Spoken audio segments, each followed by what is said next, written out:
সকাল সকাল পিঠা দিয়ে হোক না শুরু দিনের শুরুটা। আর সকাল সকালে একটা পিঠা দেখতে কার না ভালো লাগে। আসসালামু আলাইকুম এভরিওয়ান, সকাল সকাল চলে এসেছি আবার একটা নতুন ব্লগ নিয়ে।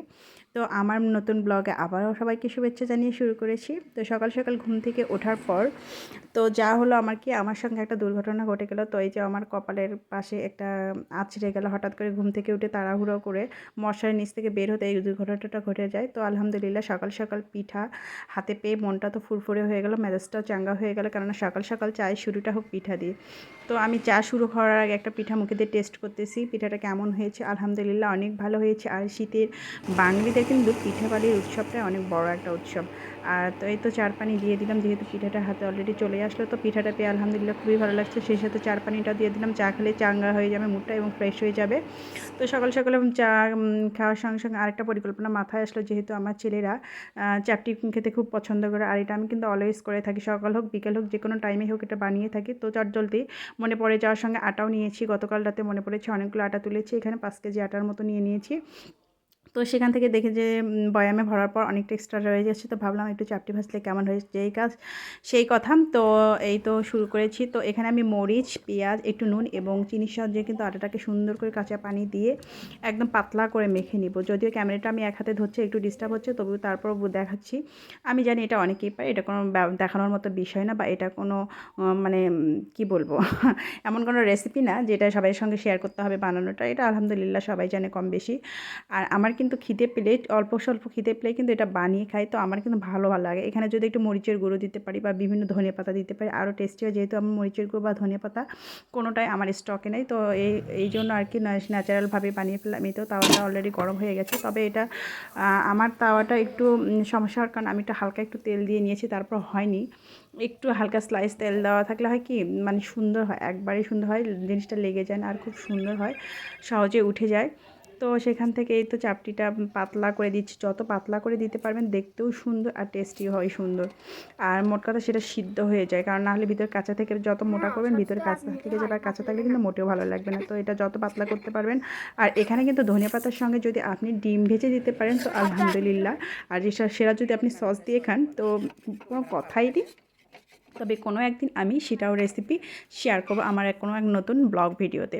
তো আলহামদুলিল্লাহ, তো এই তো আমি এটাকে চাপিয়ে ভেজে নিচ্ছি, কেননা কাঁচা থাকলে এটা মোটেও টেস্ট হবে না খেতে। তো এটাকে আমি বারবার চাপিয়ে সেক দিয়ে নিচ্ছি, যেন পুরোটাই সুন্দরভাবে সেক পাওয়ার পর এই তো হয়ে গেছে আলহামদুলিল্লাহ। সেক পাওয়াতে পুরোটাই সুন্দরভাবে সিদ্ধ হয়ে গেছে। আর এটা যত আপনি ভাজা ভাজা করবেন ততই কিন্তু টেস্ট। এই যে আমার পাতলা হয়ে গেছে, তবে আরও পাতলা করলে আরও বেস্ট লাগে। তো যাই হোক, যেমনটা হয়েছে ততটা দিয়েই শুরু করি। আলহামদুলিল্লাহ, তো পিঠা সামনে নিয়েছি।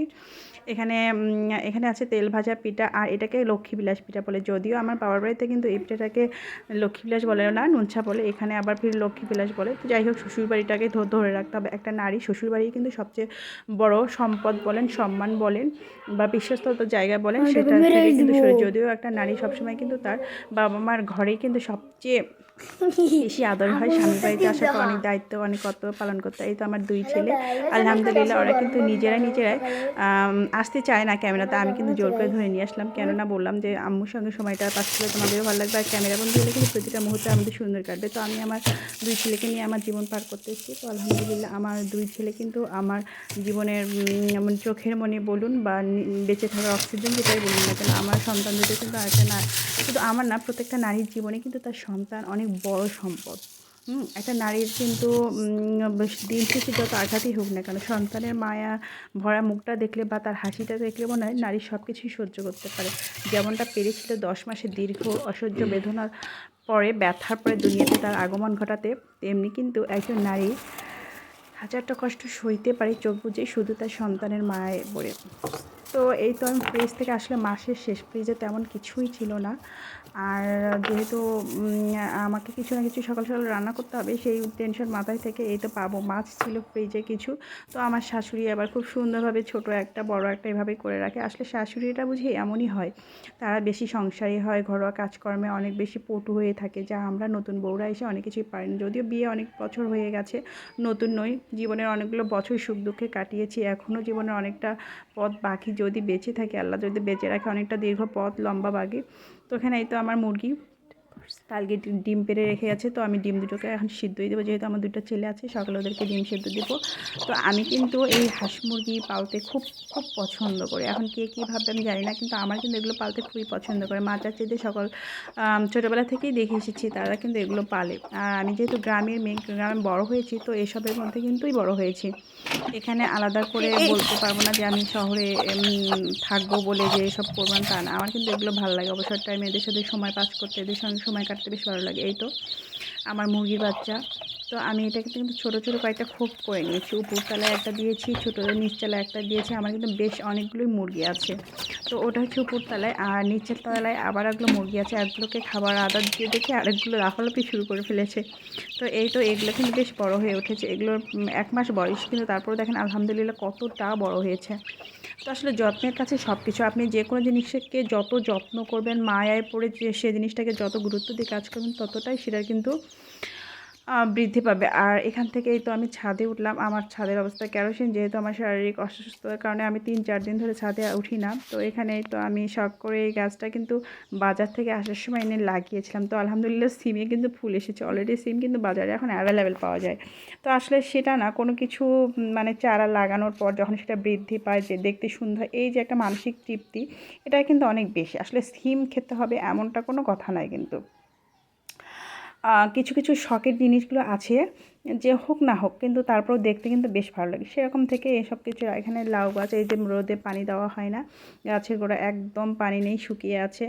লাউয়ের গাছের অবস্থা, এই যে পাতাগুলো কেমন যেন হয়ে আছে, পানি দিব। তো ছাদে আমি পানি দেওয়ার জন্য উঠেছি প্রথমত, অনেক দিন পর উঠলাম। তো এখানে হঠাৎ করে একটা জিনিস চোখে পড়লো, এই যে লাউয়ের জ্বালা দেখে হঠাৎ ভালোই লাগলো। আর আমি কিন্তু মানে কি আর বলবো, এসব গাছগাছালি লাগাতেও কিন্তু বেশ পছন্দ। এখানে কিন্তু পটলের চারা, এগুলো কিন্তু আমি অনলাইন থেকে অর্ডার করেছিলাম, তো তেমন একটা ভালো ছিল না চারাগুলো, যাই হোক নিয়ে ফেলেছি যখন। আর এখানেই তো আমার গাঁদা ফুল লাগিয়েছি, আর ফুলের গাছ, তা তো আমার খুব খুব খুব পছন্দের। তো আলহামদুলিল্লাহ সেখান থেকেই আমি যে ফুলের গাছ লাগিয়েছি। যদিও অনেক ফুলের গাছ লাগানোর খুব ইচ্ছা ছিল, তো শারীরিক অসুস্থতার কারণে লাগানো হয়নি।